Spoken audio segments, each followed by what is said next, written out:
Siempre listos. Ese es el mensaje que hoy Dios tiene para nosotros y quiero iniciar diciéndote dos cosas. El enemigo, el diablo, siempre va a buscar traer conflictos, traer problemas a nuestra vida para paralizar, para detener el propósito y la misión que tenemos en Dios. Y si el diablo no puede paralizar esa obra, no nos puede detener mediante conflictos externos, mediante ataques externos, él va a buscar la forma de crear disensiones internas dentro de la iglesia para detener el plan, para detener la expansión del reino de Dios aquí en la tierra a través de su iglesia. Si no nos puede destruir mediante ataques externos, el diablo intentará destruirnos mediante disensiones internas. ¿Qué es una disensión interna? Es un conflicto.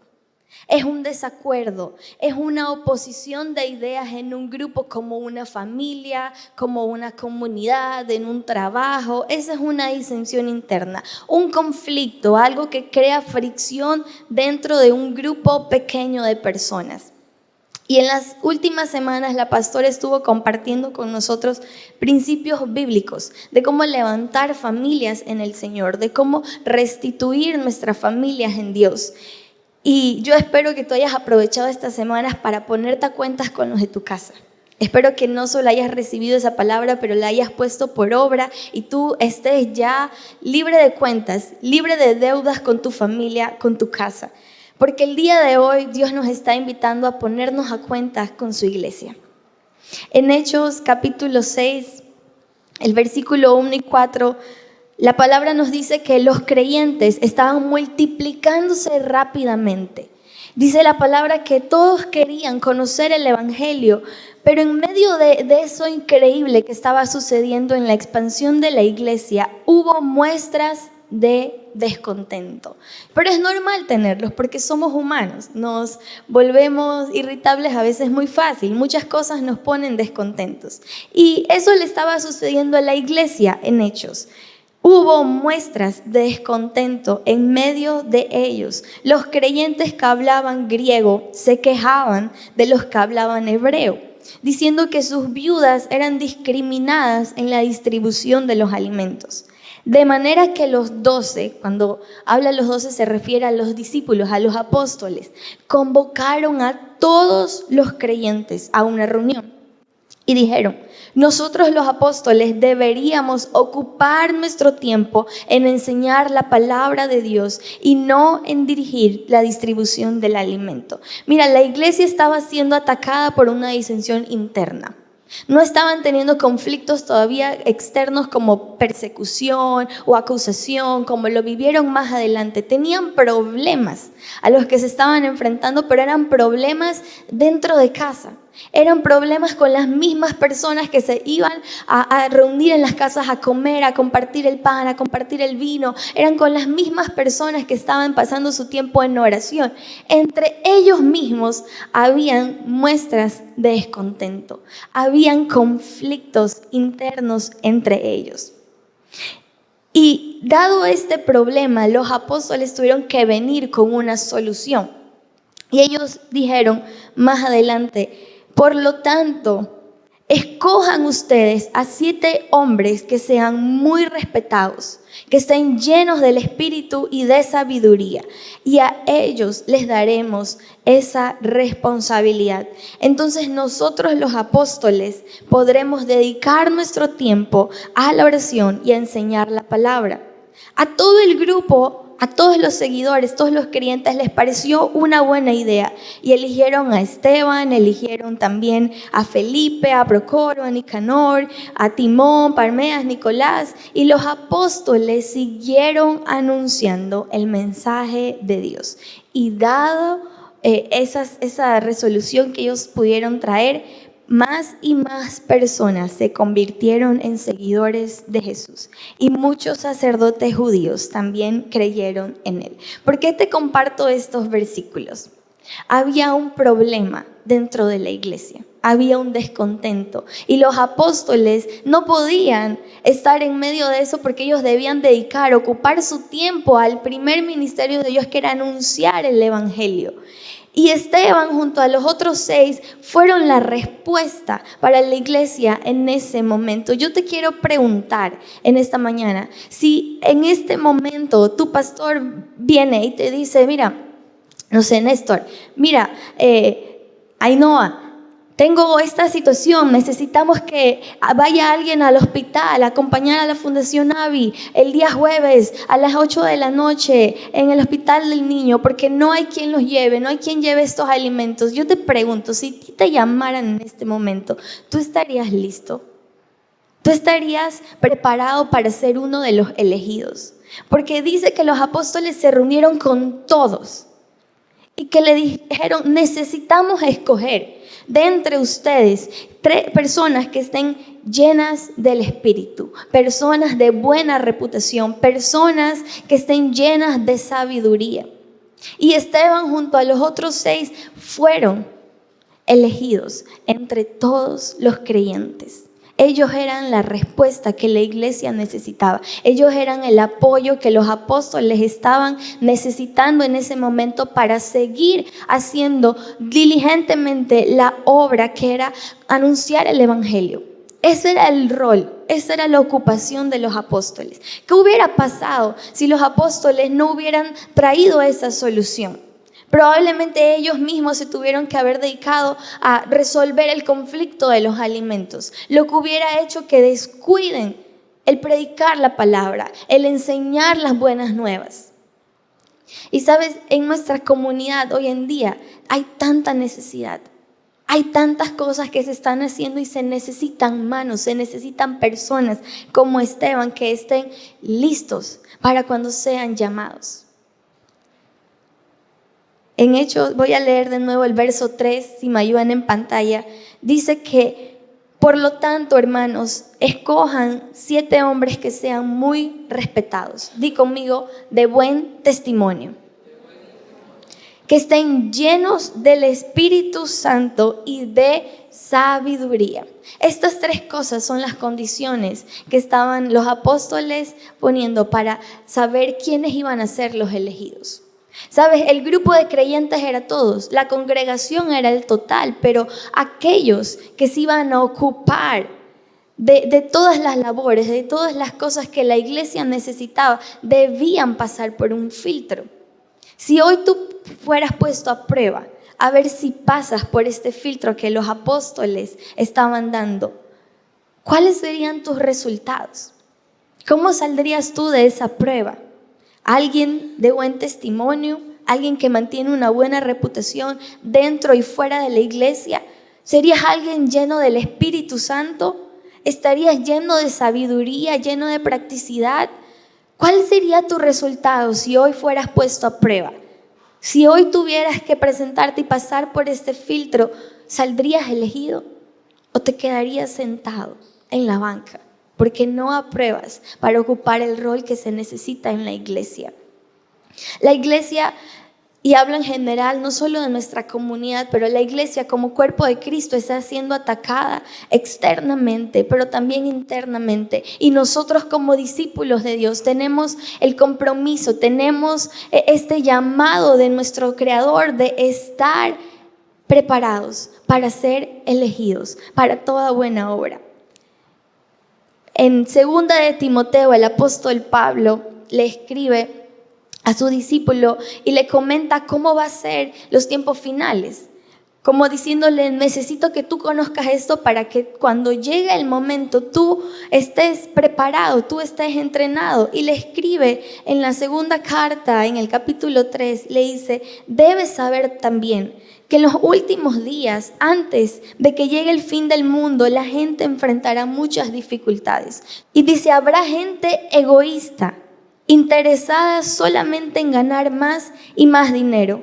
También habrá gente orgullosa, que se creerá más importante que los demás.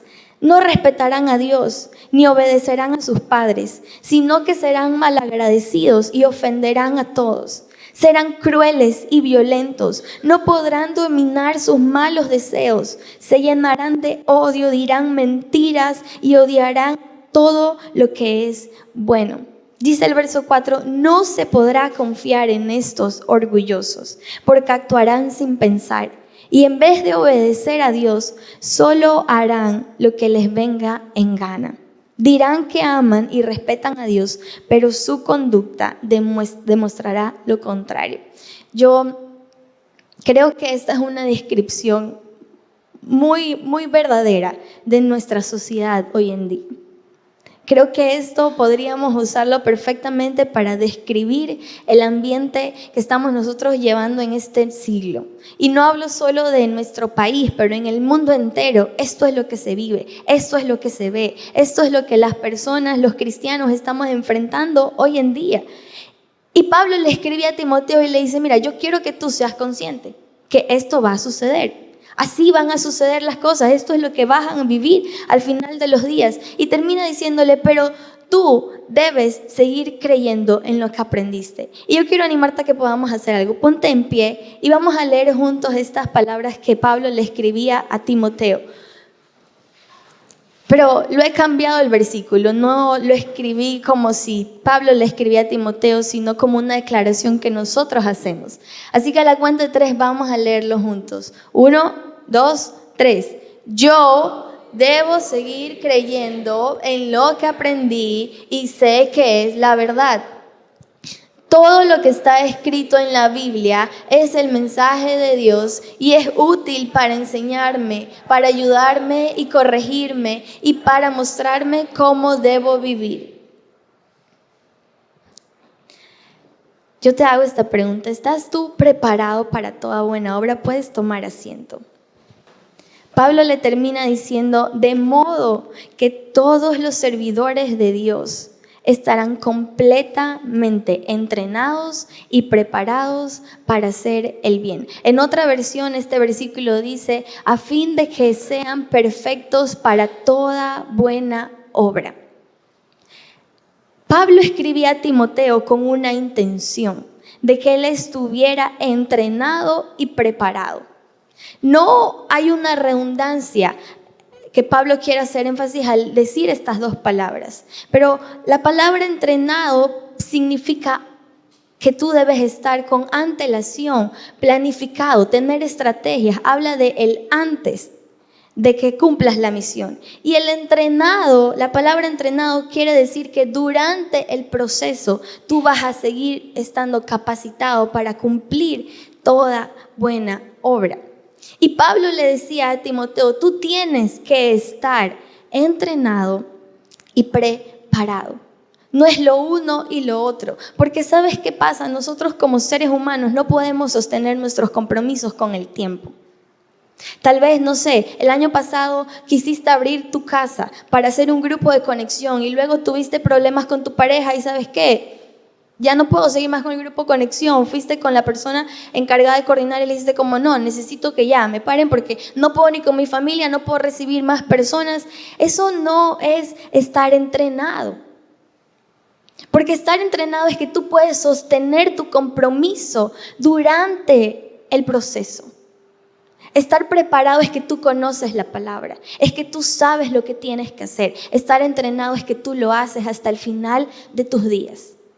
Estar entrenado es que aunque pases por adversidades, aunque pases por dificultades, como decía Pablo, van a enfrentar dificultades todos.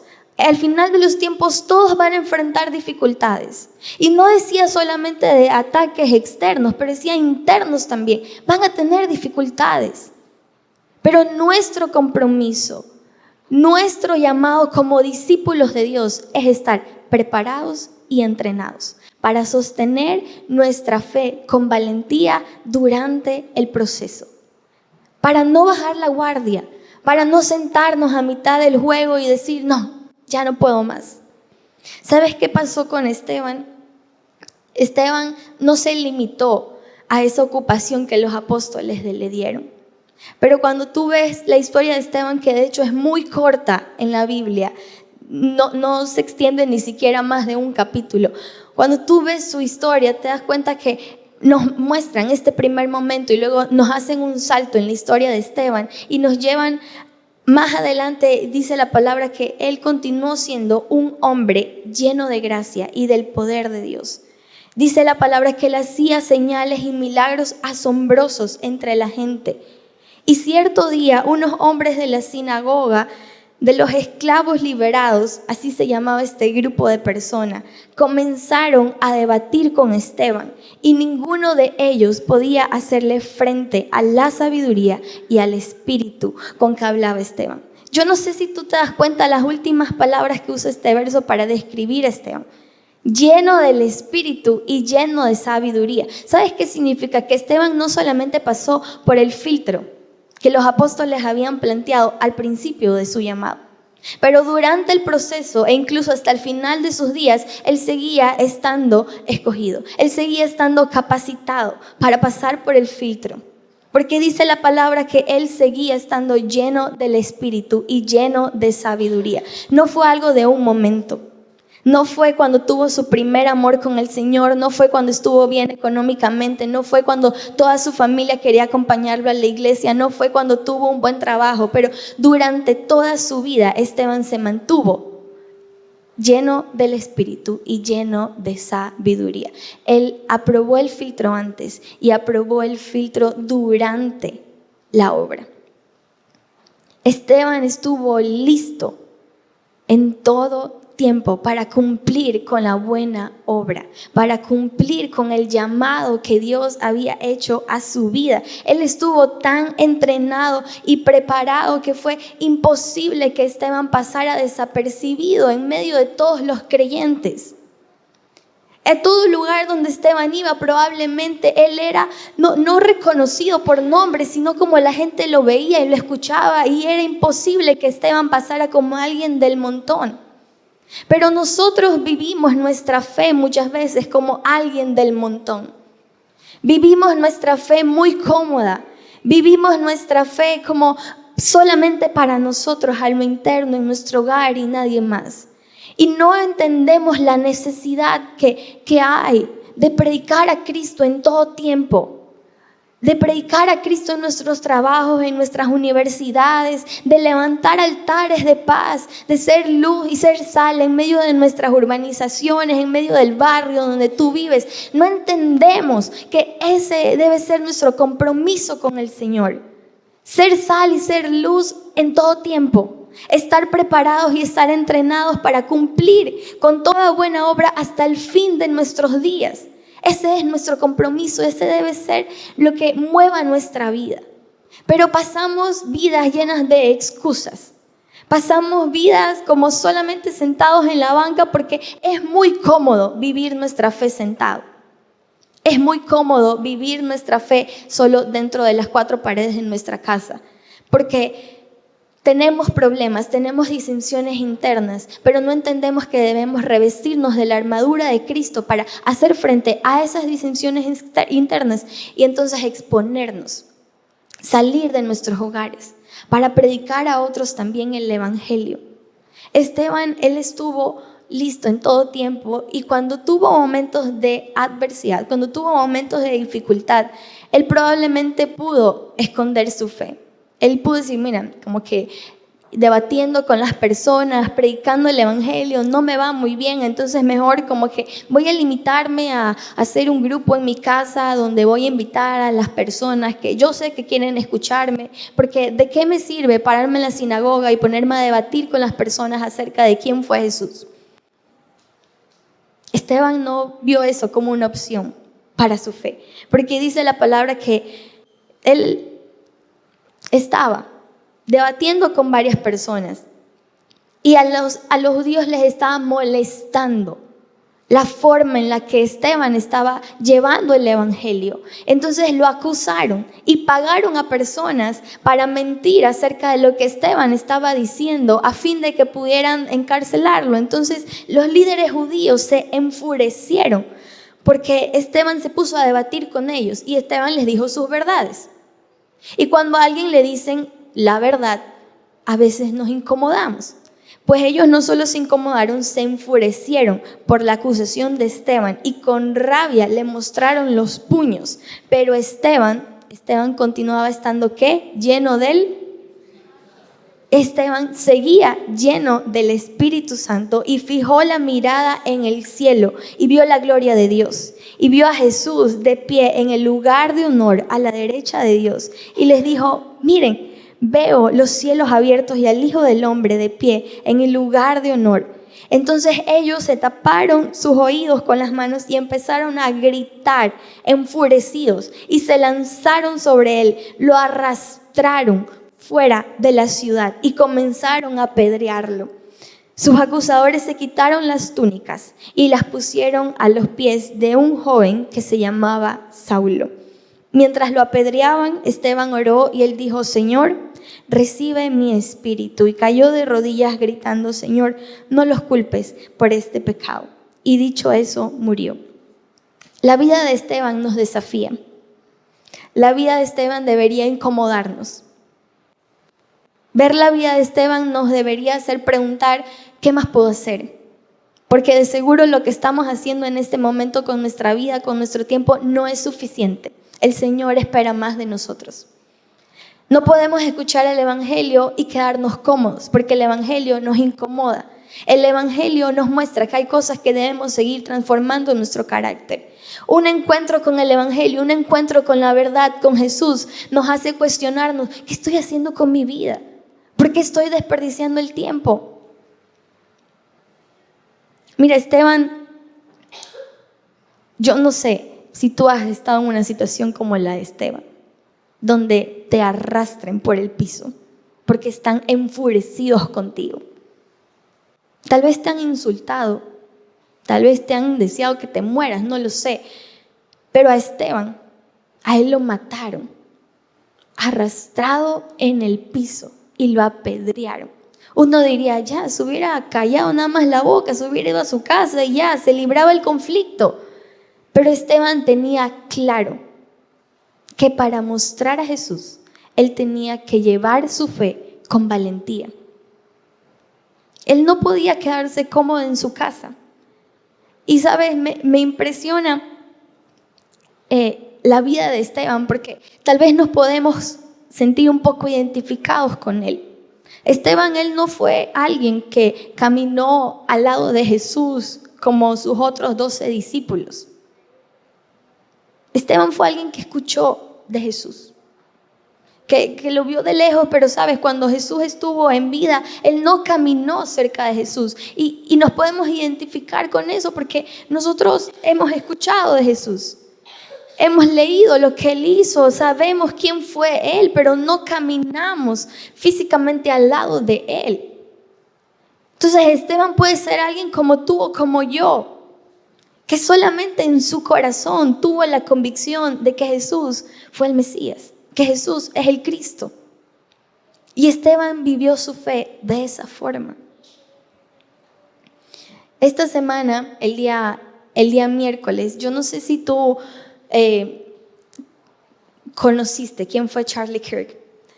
Probablemente no habías escuchado su nombre antes de esta semana, o tal vez no lo has escuchado hasta este momento, pero él era una de las voces más relevantes en Estados Unidos en las nuevas generaciones, en las universidades específicamente. Charlie Kirk, él fue un hijo de Dios que defendió la verdad con valentía, como lo hizo Esteban. Él se levantó para proteger la vida desde el vientre, para proteger la familia como el diseño de Dios, para proteger la identidad según la palabra. Él fue un joven cristiano, un líder que inició su vida pública como alguien político, pero él nunca separó su misión laboral de su fe. Pero al contrario, él vio siempre esto como algo unido, como una misma misión que tenía. Y él desgastó su vida animando a todos los jóvenes específicamente a vivir su fe, no solo dentro de la iglesia, pero también en lo externo, en lo público, a exponerse y a hablar el evangelio. Y él fue este día miércoles asesinado. Mientras estaba en una campaña universitaria, era la primera. Él iba a visitar 25 universidades en estos próximos meses. Él iba a debatir con personas acerca de la importancia de mantener el diseño de la familia como el diseño de Dios. Él iba a debatir la vida desde el vientre, él iba a debatir varios principios conservadores, pero bíblicos sobre todo. Y a los 20 minutos de él estar iniciando esta campaña donde habían más de 5,000 jóvenes universitarios, él recibió un disparo delante de su esposa, delante de todos sus simpatizantes. Y hay un debate hoy en día y de verdad me genera como mucho, ¿en qué tiempo vivimos? Porque hay incluso ahora dentro de los cristianos un debate de si Charlie Kirk debe ser considerado un mártir como Esteban o no. Yo no sé si tú logras comprender que lo que vivió Esteban no es algo alejado de la realidad que vivimos hoy en día. A veces leemos las historias de la Biblia y decimos, wow, qué bueno que pasaron en el tiempo de la Biblia, qué bueno que la vida ya no es así, porque no sé si pudiera yo vivir esos tiempos, no sé si pudiera atravesar esas situaciones. Pero ver lo que sucedió esta semana con Charlie y luego ver la vida de Esteban, tú te das cuenta que el ser humano sigue siendo el mismo. Yo tengo ahí un versículo, porque cuando termina la historia de Esteban y pasan al capítulo 8, el primer versículo es: Saulo fue uno de los testigos y estuvo totalmente de acuerdo con el asesinato de Esteban. Saulo estuvo completamente en acuerdo con el asesinato de Esteban. No porque Esteban era alguien que a Pablo le generaba conflicto, sino lo que hacía Esteban le generaba conflicto a Saulo. Saulo detestaba el evangelio. Saulo odiaba que las personas compartieran el mensaje de Cristo, que compartieran el mensaje de salvación. Y cuando él vio el asesinato de Esteban, él estuvo completamente de acuerdo. Yo estuve, pues, obviamente revisando las redes sociales luego de toda esta noticia de Charlie, y te puedo decir, mi corazón tiembla, de verdad, de ver cómo está el corazón de muchas personas hoy en día, porque cuando tú veías las publicaciones de Charlie, el 40% probablemente eran condolencias para su familia. Eran qué pesar que se fue alguien de Dios. El 60% eran mensajes de odio para Charlie, mensajes de celebración de que murió. Y cogí algunos, no cogí los más heavies. Estos son los comentarios más ligeros que pude encontrar. ¿Triste en qué sentido? Imagínate, que Dios me perdone, pero no siento ningún tipo de pena por ella cuando la esposa de Charlie se pronunció de su muerte. Alguien comentando, que Dios me perdone, pero yo no tengo pena por esa esposa que perdió hoy al padre de sus 2 hijos. Ese es el corazón humano. A eso nos enfrentamos hoy en día nosotros como discípulos de Cristo. Y esto no es distinto a lo que sucedió en la Biblia, pero ¿sabes cuál es el problema? Que nosotros no estamos preparados y entrenados para enfrentarnos a este tipo de adversidades. No estamos. Estamos muy cómodos viviendo nuestra fe. No entendemos que debemos vivir nuestra fe con valentía, pero con venir a la iglesia, con leer la palabra en mi cuarto, en mi casa, con yo estar a cuentas con Dios, ¿es suficiente? No es suficiente. No es suficiente que tú estés a cuenta con Dios y que entonces tú puedas, ok, he cumplido porque yo ya estoy salvo. No, no es suficiente, porque tú tienes una misión, tú tienes una plataforma que Dios te ha dado en tu familia, en tu trabajo, en el lugar donde vives. Nuestras ciudadelas están invadidas hoy en día de personas que son narcotraficantes, delincuentes. ¿Y tú qué estás haciendo para combatir el mal? Nos escudamos muchas veces el temor, y te digo, yo soy a veces la primera en la fila, porque soy alguien que ve las noticias y ya me pongo como muy, ay no, mejor ya no salgo de mi casa, ya mejor antes de que sea muy oscuro me voy para mi casa. Y mi familia lo sabe, o sea, yo siempre estoy hay que ir a la casa porque hay que prever el mal, no queremos exponernos. Y vivimos nuestra fe excusados por el temor de Dios sabe los tiempos que vivimos, entonces no le puedo abrir mi casa a cualquiera. Dios sabe el tiempo que vivimos, entonces no puedo ir al hospital a las 8 de la noche a orar por personas, porque entonces voy a llegar a mi casa y va a ser muy tarde. No me puedo exponer. Y vivimos nuestra fe muy cómodos. Y hoy Dios nos está haciendo un llamado a salir de esa banca donde estamos sentados y llevar nuestra fe con valentía. Llevar nuestra fe con una voz fuerte y clara en medio de este desierto que estamos atravesando. Te comentaba que ayer los jóvenes estuvimos aquí reunidos y me impresiona de verdad ver a muchos de ellos ya hoy sentados aquí a las 8 de la mañana recibiendo más palabra. Ahí está Ainhoa, está Iván, llegaron tempranísimo. ¿A qué hora llegaron ayer acá a la comunidad? ¿A las 6? ¿A qué hora se fueron? A las 10:30. Imagínate, de 6 a 10:30 aquí estuvimos compartiendo palabra, alabando, orando, luego limpiando y ordenando, porque no creas que contratamos a alguien de limpieza que venga a dejar todo listo y preparado para que tú puedas llegar hoy. No, el equipo de jóvenes mismo estuvo ordenando y dejando todo esto listo para que tú puedas venir hoy día. Eso es desgastar nuestra vida por Jesús, como cantábamos en un principio. Eso es darlo todo. Eso es llevar nuestra fe con valentía, llevar nuestra fe sin estar sentados, sin estar más cómodos. Josías, el líder de jóvenes, él es doctor. Él está haciendo su posgrado en este momento y veo a Josías y me impresiono siempre, porque imagínate que él salió de guardia, sus guardias duran 48 horas. Y en su día libre de guardia, él estuvo aquí con nosotros desde las 4 de la tarde, ordenando todo, preparando todo para recibir a los jóvenes. Y luego Josías estuvo ayer hasta el final. No creas que vengo cansado de guardia, a las 7 me voy ya a mi casa. Tengo 2 hijos, él tiene 2 hijos pequeños que están en primaria todavía. Si tú eres padre, tú te puedes imaginar esas logísticas. No, Josías estuvo aquí hasta el final. Yo sí me fui ya cuando terminó el concierto porque estoy un poco enferma en la garganta. Tenía hoy que predicar en las 4 reuniones, entonces yo sí puse una excusa ayer. Pero Josías, él se quedó aquí de largo. ¿Y tú sabes dónde está Josías ahora? Él está entrando a su guardia de 48 horas más. Él no está en su casa descansando después de haber estado aquí un sábado entero. Él está de nuevo en el hospital, 48 horas más. Eso es desgastar tu vida por el Señor.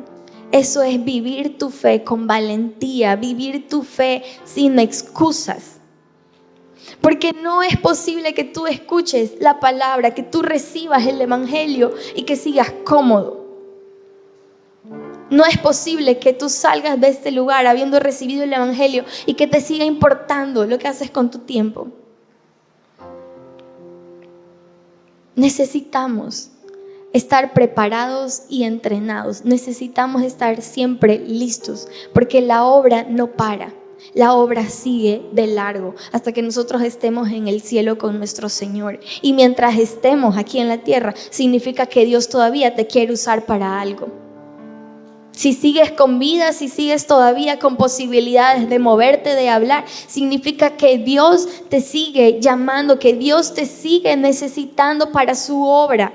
Y tu deber, tu compromiso es estar entrenado y preparado para toda buena obra, porque eso no lo va a hacer Dios por ti, esa es tu decisión.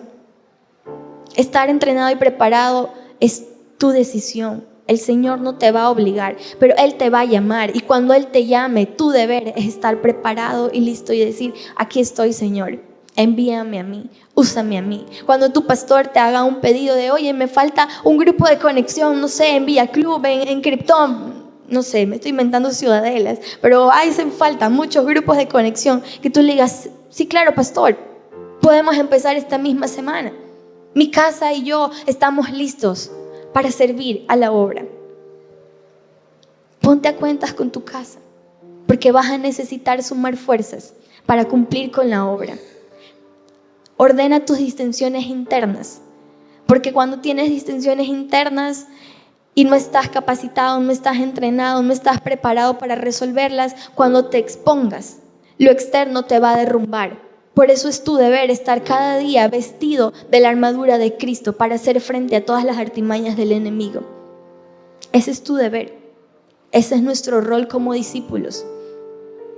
Dios no va a orar por ti cada día para que tú estés vestido de la armadura de Cristo, para aplicar cada día la sangre de Cristo sobre tu vida, sobre tu familia. Ese es tu deber. Ese es nuestro deber como discípulos. Quiero animarte a que te puedas poner en pie.